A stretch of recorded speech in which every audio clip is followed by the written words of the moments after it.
Hi, everyone. Steve Adubato. We kick off the program all the way from Atlantic City. We have the mayor of the great city of Atlantic City, Mayor Small, Marty Small. Mayor, good to have you with us again. Yes, my pleasure to be with you, Steve, and your viewing audience. And it's a great day here in the city of Atlantic City. Can we say great day? It is a great day. And I was expecting that from you. I went back and looked at the last interview we did, and I said, the mayor's always upbeat and positive. He forces the rest of us to be as well, and that's a good thing. Mayor, do this for us. Talk about food insecurity issues in Atlantic City, A, and B, is there still no supermarket in Atlantic City, which is devastating on so many levels, please? Yes, we have currently food insecurities here in the great city of Atlantic City. We had the EDA through the governor invest $5 million to help out the situation temporarily. Last week, I went out to the back Maryland section of the city, and they have a bus, which is a mobile grocery store, and it will be out there 2 days a week. The prices are fairly good. Listen, to put it blunt, we fail with the supermarket. When I say we as a collective whole, with the city, we had a deal in place with ShopRite. I know. It just didn't work with the rising costs of construction. One thing led to another. And, we let the residents down. However, we did put out another request for proposal with CRDA, which came back insufficient. And we still are committed to bring a name brand grocery store here for the good people of Atlantic City. And the CRDA, if I'm not mistaken, is the Casino Redevelopment Authority. The Casino Reinvestment Development Authority, yes. Mayor, talk to us about public safety. There's a $5 million camera installation initiative in Atlantic City. What is that initiative all about? A, and B, what impact would it have on reduction of crime, please? Yes, it's going to have a tremendous impact. All major crime statistics are down. We want to continue that. And we look at the great city of Atlantic City. We are an international tourist destination.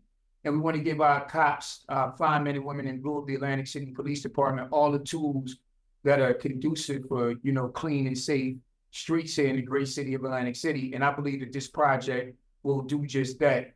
It has been previously discussed by prior administrations, prior city council, and I'm just happy through our negotiations with the state of New Jersey that in the 23 budget, we've had $16.8 million extra in supplemental transitional aid, and we earmarked $5 million. The project is underway.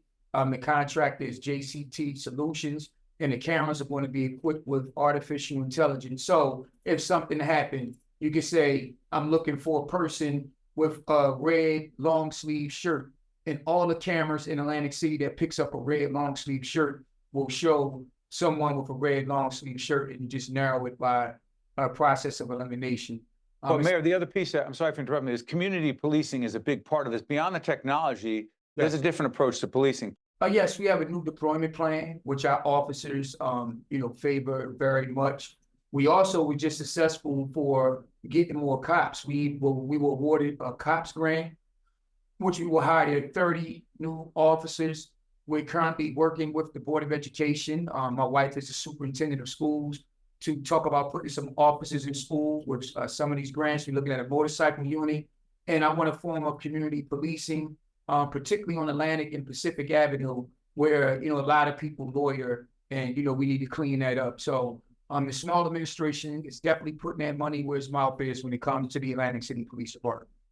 Mayor, help us on this. By the way, if you just joined us, we're talking to the mayor of Atlantic City, Mayor Marty Small. Mayor, I was just down in Atlantic City for a seminar that I was leading, and I thought, and I will admit this, I did stop in to the casino that I was at. I enjoyed blackjack, moderate gambler. But I got to ask you, I was struck by the smoking situation there, and help us understand why legislation that has been sitting around for a long time, Mayor, to ban smoking in every area of the casinos to protect workers and protect customers. A, why hasn't that moved forward? And B, you've called for a compromise. Why hasn't it moved forward? And B, what's that compromise, Mayor? Well, listen, unfortunately, in the position that I'm in, when you make a decision, people either want to agree or disagree. I'm not against the casino workers who are rightfully expressed their opinion on that it shouldn't be smoking in. I'm coming from it with a global perspective. Again, losing a mother and grandmother to cancer, I'm sympathetic and empathetic.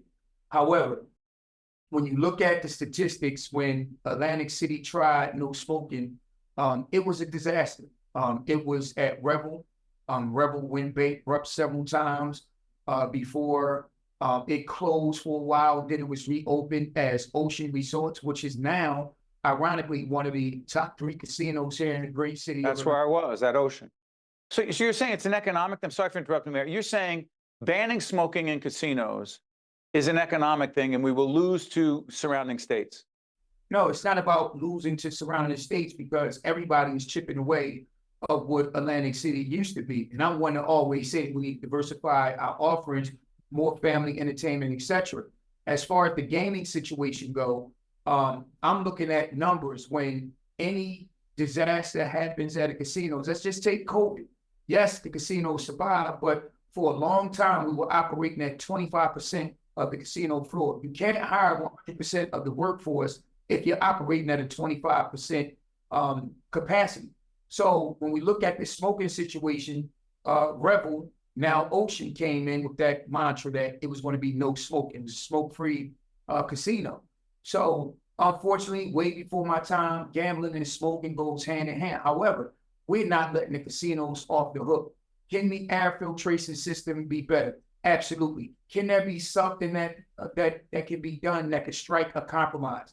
I want everybody to win. I want the workers to win. We value their health and safety. And at the same time, our biggest industry, you have to understand the casinos are the biggest taxpayer in the great city of Atlantic City. They provide the most amount of jobs. And I went through it all. We went through Sandy when we had to tell the world that the boardwalk didn't wash away. There was another local area where the boardwalk washed away. We saw 4 casinos close. We saw people write Atlantic City off. We went through a state takeover, and now the city is excelling. The government is getting rave reviews by Moody's and Standard & Poor's, and we're collecting over 98% of taxes. Any dip in that is going to hurt the great city of Atlantic City. Casino workers are going to be out of jobs. People are not going to pay their taxes as much.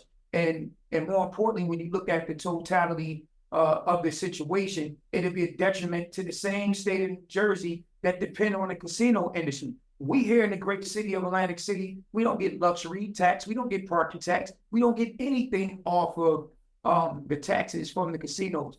The state of New Jersey's only report in 2018 showed that $154.5 million left the great city of Atlantic City, not a penny, and went to the state of New Jersey for senior programs and other services provided for the benefit of the industry. You're listening to Mayor Marty Small of Atlantic City. Mayor, as always, you honor us. Thank you so much. Thank you so much. You guys stay with us. We'll be right back. Think Tank with Steve Adubato is a production of the Caucus Educational Corporation, celebrating 30 years in public broadcasting.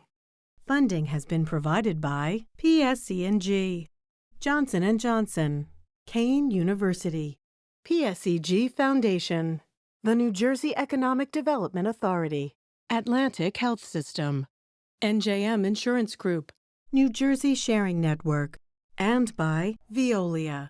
Promotional support provided by the New Jersey Business and Industry Association and by bestofnj.com.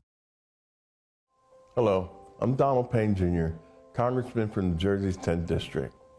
One organ and tissue donor can save as many as 8 lives and improve the health of another additional 75 people. That is why I encourage everyone to register as an organ donor. For more information about organ donation, please visit www.njsharingnetwork.org.